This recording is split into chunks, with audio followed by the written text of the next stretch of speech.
E aí, bora mergulhar num dos conceitos mais essenciais e quase sempre invisíveis da computação: a arquitetura de conjunto de instruções, ou, para facilitar, ISA. Pensa nela como se fosse o tradutor universal, a linguagem que finalmente permite que o software e o hardware conversem. Então, vamos começar com a pergunta de $1 milhão, né? Como é que um programa de computador, que no fundo é só um monte de texto e lógica, faz um processador processar? Como é que o código faz os elétrons se mexerem e a mágica acontecer? Pois é, a resposta está numa interface, numa ponte que conecta esses dois mundos que parecem tão diferentes. E é exatamente aqui que a nossa exploração de hoje começa. Para construir essa ponte, a gente usa uma ideia genial chamada abstração. Funciona com várias camadas. É como se a gente traduzisse uma mensagem de uma língua para outra e depois para outra, mais simples, até que ela chegue no destino de uma forma que ele entenda perfeitamente. A ISA é, sem dúvida, uma das camadas mais importantes de todo esse processo. E aqui está a definição um pouco mais formal. A melhor forma de pensar na ISA é como um contrato, sabe? Ou um manual de instruções.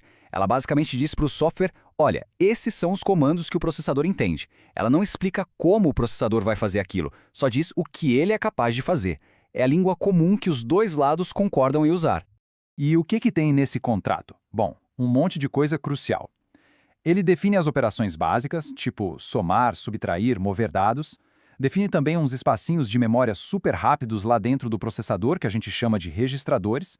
E, claro, define as regras de como acessar a memória principal, como lidar com erros e até como conversar com o mundo lá fora, tipo o teclado e a tela. Agora é aqui que a coisa fica divertida. Não existe só um jeito de escrever esse contrato.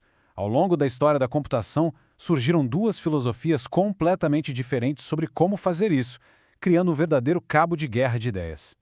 De um lado, a gente tem o CISC, o conjunto complexo de instruções. A ideia aqui era criar comandos super poderosos, quase como um canivete suíço. Uma única instrução podia fazer várias coisas de uma vez só. A famosa arquitetura x86 da Intel e da AMD é o grande exemplo disso. Do outro lado, a gente tem o RISC, o conjunto reduzido de instruções. A filosofia aqui é outra: simplicidade total. Instruções pequenas, simples e muito, mas muito rápidas. Cada uma faz só uma coisinha, mas faz isso com perfeição. A arquitetura ARM, que está na maioria dos celulares, é o maior exemplo de RISC.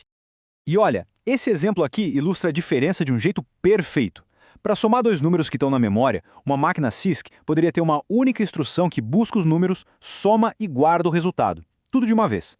Já uma máquina RISC quebraria isso em vários passinhos. Primeiro, carrega um número, depois carrega o outro. Aí soma os dois e, por fim, guarda o resultado de volta na memória. Parece mais trabalho, né? Só que cada um desses passinhos é tão simples que o hardware executa numa velocidade incrível. Mas olha, a batalha não é só técnica. Existe uma outra divisão importantíssima, uma que envolve grana, controle e o futuro da inovação. A briga entre os modelos proprietários, fechados e os padrões abertos. Por décadas, as ISAs mais importantes do mercado eram assim, comerciais de código fechado. E isso traz uma série de problemas.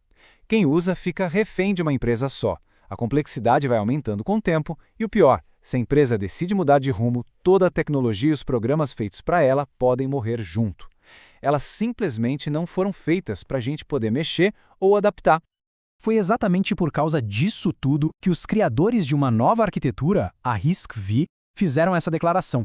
É uma frase muito forte. Pensa bem, se a ISA é o alicerce de toda a computação, por que ela tem que ser propriedade de uma empresa? Por que não pode ser um padrão aberto para todo mundo, como é o USB para os periféricos ou a própria internet?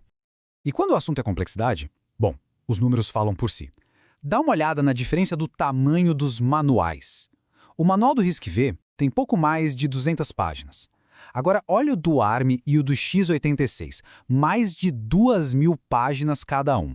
Isso mostra o peso de décadas de história e a diferença de filosofia. É brutal. E tudo isso nos traz ao grande protagonista dessa nova era das ISAs, o RISC-V. Ele é a combinação perfeita daquelas duas ideias que a gente viu. Ele segue a filosofia RISC, de simplicidade, e, o mais importante, ele é totalmente aberto. A missão deles é bem audaciosa, para não dizer revolucionária. Criar uma AI universal que qualquer um, De um estudante num projeto de faculdade até uma gigante da tecnologia possa usar, possa modificar e construir em cima, sem precisar pagar royalties, sem precisar pedir permissão para ninguém. O RISC-V nasceu na academia, lá na Universidade da Califórnia, em Berkeley, em 2010. Mas a ideia era tão boa que cresceu muito rápido. Hoje, quem cuida dele é uma fundação internacional, sem fins lucrativos, que garante que ele vai continuar sendo aberto e estável para sempre. E para a gente ter uma noção do que é essa simplicidade na prática, se liga nesse número, 47. O conjunto de instruções base do RISC-V, aquilo que é o mínimo obrigatório, tem só 47 instruções. 47! Lembra daquelas milhares de páginas dos outros manuais? É disso que a gente está falando. É elegante, é enxuto e é muito poderoso.